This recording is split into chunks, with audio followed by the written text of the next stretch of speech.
You are looking at Julian's pronunciation guide, where we look at how to pronounce better some of the most mispronounced words in the world, like this other curious word. But how do you say what you're looking for today?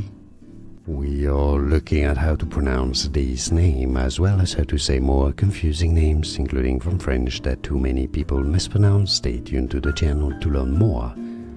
Mercure. This means mercury in French, the name of the metal or chemical element. It's also the name of a hotel chain as well.